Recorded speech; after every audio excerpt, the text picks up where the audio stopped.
Hello aspirants, कैसे हो आप सब। आई नो आप थोड़े परेशान हो सकते हो जो एसएससी के इस समय हालात चल रहे हैं, लेकिन मैं आपसे एक बात बोलना चाहूंगा कि जो आपके हाथ में था वो आपने कर दिया। आपके हाथ में एग्जाम देना था, आपने एग्जाम दे दिया। अब एग्जाम में जो गलतियां हुई वो तो आपके हाथ में नहीं थी ना, तो अब एग्जाम की आंसर की भी आ चुकी है।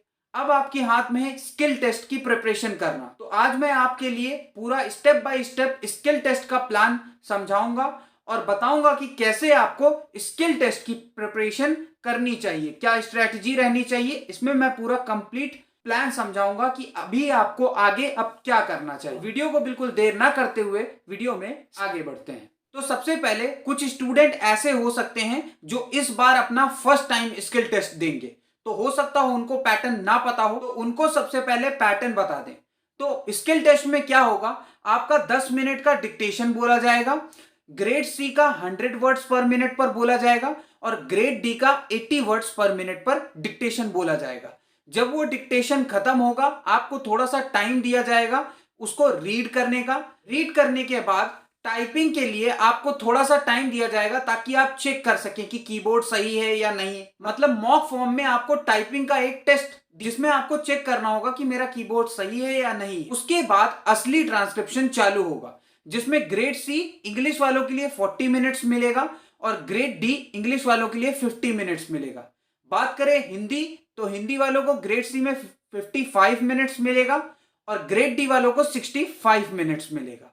और आपको यह ध्यान रखना है कि जो स्किल टेस्ट है वो क्वालिफाइंग इन नेचर है, मतलब जो आपके सीबीटी में स्कोर आएंगे उसी से आपकी रैंक बनेगी, उसी से आपको पोस्ट मिलेगी। तो आई होप जो भी एस्पिरेंट्स इस बार अपना पहली बार स्किल टेस्ट देंगे उनको पैटर्न समझ में आ गया होगा। तो अब आगे बढ़ते हैं, बात करते हैं स्टेप 1 की।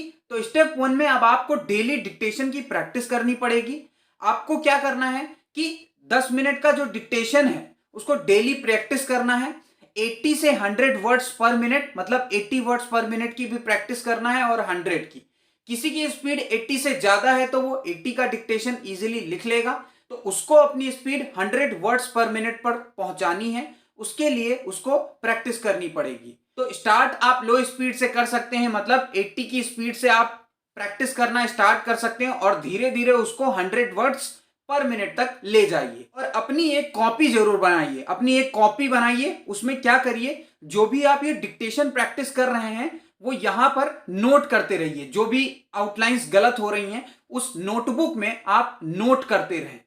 इससे होगा क्या कि जब आपका स्किल टेस्ट होगा तो स्किल टेस्ट के पहले आप ये पूरी नोटबुक देख के जाइएगा जो भी आउटलाइंस आपसे गलत बन रही थी। उससे ये होगा कि अगर वो वर्ड आता है तो आप उसको गलत नहीं करोगे, क्योंकि वही वर्ड आपका बार बार गलत हो रहा था। तो उस वजह से इतनी प्रैक्टिस कर लो उस वर्ड की कि वो गलत ही ना हो। बढ़ते हैं स्टेप 2 पर। तो स्टेप 2 क्या है, टाइम ट्रांसक्रिप्शन प्रैक्टिस। अब क्या करते हैं बहुत से स्टूडेंट्स कि वो ट्रांसक्रिप्शन की प्रैक्टिस कर रहे हैं, शॉर्ट हैंड भी लिख रहे हैं, लेकिन क्या करते हैं वो टाइम के साथ में प्रैक्टिस नहीं करते हैं। तो वो जब 10 मिनट का डिक्टेशन चल रहा होता है 80 वर्ड्स पर मिनट 100 वर्ड्स पर मिनट पर, तो उनका डिक्टेशन छूट जाता है। क्यों? क्योंकि उन्होंने टाइम के साथ में प्रैक्टिस नहीं करी। तो आपको क्या करना है, जैसे आपने शॉर्ट हैंड सुना उसको लिख लिया, 10 मिनट कंप्लीट हो गए। अब उसके बाद जब आप टाइप करने जाओगे तो आपको इतना टाइमर लगाना है। इंग्लिश के लिए जो ग्रेड सी है 40 मिनट्स मिलता है और ग्रेड डी में आपको 50 मिनट्स मिलता है।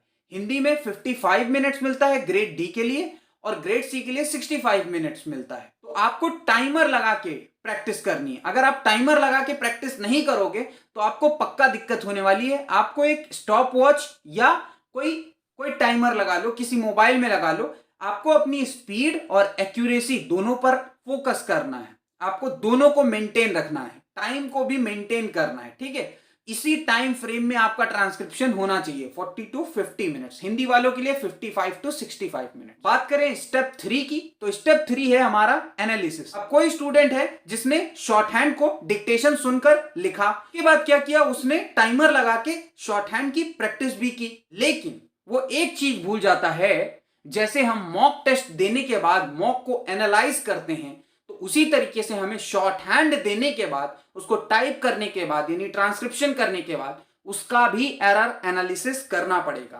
तभी हमें पता चलेगा, तभी तो वो जो हमने बताया था एरर कॉपी आप बनाओगे, तभी तो नोट करोगे। तो इस वजह से अब आपको इसको करना कैसे, आपको इस एरर एनालिसिस को 3 टाइप में बांटना है। पहला, कौन से वर्ड थे जो मुझसे मिस हो गए, जो मुझसे छूट गए, तो उन वर्ड्स को देखना है। दूसरा, कौन से ऐसे वर्ड हैं जिसमें स्पेलिंग रॉन्ग हो रही है, ग्रामर रॉन्ग हो रही है, कि मतलब हम फुल स्टॉप नहीं लगा रहे हैं, फुल स्टॉप भूल जा रहे हैं, उसकी वजह से जो नेक्स्ट लेटर कैपिटल बनना चाहिए वो नहीं बनाया, वो गलतियां हो गई। टाइपिंग स्पीड एरर, कभी कभी हम जल्दबाजी में टाइपिंग की स्पीड बढ़ाने के चक्कर में एरर कर रहे हैं। तो ये 3 टाइप ऑफ मिस्टेक बनाइए एक एरर नोटबुक में, उसमें नोट करते रहिए अपनी मिस्टेक, उस नोटबुक को जो मिस्टेक कर रहे हैं उसको एनालाइज करते रहिए और उस पर आप काम करते रहिए। यही आपकी मिस्टेक नोटबुक ना जब आपका स्किल टेस्ट होगा तो आपके बहुत काम आने वाली है। ये बात आप याद रखोगे। अगर आपने ये मिस्टेक नोटबुक बना ली ना, तो जब आपका स्किल टेस्ट आएगा, उसका जो लास्ट डे होगा, जब आपका मान लो कल स्किल टेस्ट है, तो आज आपको याद आएगी ये नोटबुक जो आपने एरर नोटबुक बनाई होगी, वो आपके बहुत काम आने वाली। अब बात करें स्टेप नंबर 4 की, तो स्टेप नंबर 4 क्या है, वीकली मॉक टेस्ट। अब आप कहोगे शॉर्ट हैंड में मॉक टेस्ट, हाँ, तो मैं आपको बताऊं, अगर किसी स्टूडेंट ने ऑलिव बोर्ड का सब्सक्रिप्शन ले रखा होगा जो उनका मॉक टेस्ट का, तो आप उसमें देखेंगे एसएससी स्टेनो के उन्होंने बहुत सारे डिक्टेशन प्रोवाइड कर रखे हैं शॉर्ट हैंड के, और वहीं पर ट्रांसक्रिप्शन करना होता है। पहले क्या होता है, उसमें ऑडियो चलेगा, ठीक है, ऑडियो सुन के आप अपनी शॉर्ट हैंड नोटबुक में, शॉर्ट हैंड पैड में उसका शॉर्ट हैंड लिखेंगे। देन उसके बाद वैसे ही सेम टाइम चलेगा जैसे एसएससी स्टेनोग्राफर के एग्जाम में चलता है, ट्रांसक्रिप्शन का टाइम चलेगा, आपको अपने पैड से पढ़कर उसमें टाइप करना पड़ेगा और वो पूरा एनालिसिस करके दे देगा। और यहां पर मैं एक आपको बात बोलना चाहूंगा कि देखो, जब आप एसएससी स्टेनोग्राफर का स्किल टेस्ट देने जाओगे ना, वहां क्या है कि आपको साउंड इशू फेस करना पड़ सकता है। तो आप क्या करो, कुछ स्टूडेंट होंगे जो कान में ईयरफोन लगा के डिक्टेशन सुनते हैं और लिखते हैं, तो ये आदत आप थोड़ा सा इसको चेंज करो। आप क्या करो, जो साउंड सिस्टम है ना उसको ऑन करो, ईयरफोन हटाओ और जो बैकग्राउंड थोड़ी बहुत नॉइज आती है उसके साथ मर्ज करके डिक्टेशन की प्रैक्टिस करो। ऐसा इसलिए मैं बोल रहा हूं क्योंकि हो सकता हो आपका सेंटर कोई ऐसी जगह चला जाए जहां पर बैकग्राउंड में थोड़ा बहुत नॉइज चल रहा हो और शॉर्ट हैंड भी चल रहा हो, तो आपको काफी दिक्कत होने वाली है अगर आप इस तरह प्रैक्टिस करके नहीं जाओगे। और जिस भी स्टूडेंट ने इस तरह प्रैक्टिस करके गया कि वो बैकग्राउंड नॉइज के साथ में डिक्टेशन भी लिख रहा है और नॉइज भी थोड़ी बहुत आ रही है, उसको वहां स्किल टेस्ट में कुछ दिक्कत आने वाली नहीं, क्योंकि वो ऑलरेडी वो वैसे ही प्रिपेयर करके गया है, तो कोई दिक्कत नहीं होगा। अब बात करें step number 5, typing and accuracy. अब टाइपिंग एंड एक्यूरेसी, अब देखो आपको क्या करना है कि जब आप शॉर्ट हैंड लिख लिए, शॉर्ट हैंड लिखने के बाद आपने ट्रांसक्राइब किया, ट्रांसक्राइब करने के बाद आपका मेन एम होना चाहिए कि जो एरर है वो 5% से लेस एरर आनी चाहिए, ठीक है, 5% से लेस एरर आए, मतलब इससे ज्यादा जाए ही ना एरर, ये आपका एम होना चाहिए। क्योंकि अगर आप 5% से कम एरर करने लगे तो आप डेफिनेटली स्किल टेस्ट में अच्छा परफॉर्मेंस करने वाले हो। तो आपको अपनी टाइपिंग और एक्यूरेसी और स्पीड सबको एक साथ मर्ज करके प्रैक्टिस करनी है। अब बात करें टूल्स एंड रिसोर्सेस, तो देखो एक तो मैंने रिसोर्स बता दिया, वो ऑलिव बोर्ड वाला। अगर किसी स्टूडेंट ने सब्सक्रिप्शन ले रखा है ऑलिव बोर्ड का, तो वहां पर आपको एसएससी स्टेनो का जो मॉक टेस्ट होगा वहां पर आपको स्किल टेस्ट करके मिल जाएगा, तो वहां से आप प्रिपरेशन कर सकते हो। मतलब वहां पर क्या है कि ऑडियो डिक्टेशन आपको मिल जाएगा, ट्रांसक्रिप्शन का भी वहीं। और अगर दूसरे रिसोर्सेस की बात करें तो यूट्यूब पर आपको बहुत सारे डिक्टेशन अवेलेबल हो जाएंगे। यूट्यूब पर ही आपको एसएससी के जो प्रीवियस ईयर के स्किल टेस्ट के डिक्टेशन है वो भी अवेलेबल हो जाएंगे।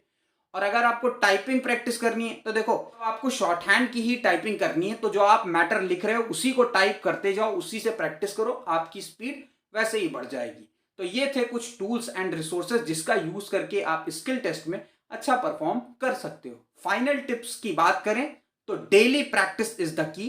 अगर आप डेली प्रैक्टिस नहीं करते हो तो फिर आपको दिक्कत होने वाली है, क्योंकि कभी करोगे कभी नहीं करोगे तो आपको पक्का प्रॉब्लम आएगी। एक फिक्स्ड रूटीन बनाइए, डिक्टेशन लिखिए, फिर उसको ट्रांसक्राइब करिए, अपनी एक्यूरेसी पर ज्यादा फोकस करिए। कुछ स्टूडेंट होते हैं ऐसे कि वो सोचते हैं 100 WPM करना है मुझे, एक्यूरेसी गई भाड़ में। तो भाड़ में ना जाने दो, एक्यूरेसी पर भी ध्यान दो, क्योंकि एक्यूरेसी ही मैटर करती है। मान लो तुम्हारी 100 WPM स्पीड है लेकिन तुम्हारी एक्यूरेसी बिल्कुल बेकार है, मतलब 30% एरर आ रहा है, 30% इस तरह एरर आ रहा है, ठीक है। तो एक्यूरेसी पर भी आपको काम करना होगा, और स्किल टेस्ट ही है जो आपका फाइनल सिलेक्शन डिसाइड करता है। हालांकि ये क्वालिफाइंग इन नेचर होता है, लेकिन अगर स्किल टेस्ट में ही क्वालिफाई नहीं किए तो फाइनल सिलेक्शन कहां से होगा। आई होप आपको ये वीडियो अच्छी लगी होगी। अगर आपको ये वीडियो इंफॉर्मेटिव लगी है तो चैनल को सब्सक्राइब कर देना, क्योंकि ऐसी ही हेल्पफुल वीडियो मैं आपके लिए इस चैनल पर लाता रहता हूं। वीडियो के सजेशन कमेंट बॉक्स में करना बिल्कुल मत भूलना। नेक्स्ट वीडियो किस टॉपिक पर चाहिए ये भी कमेंट में बता देना।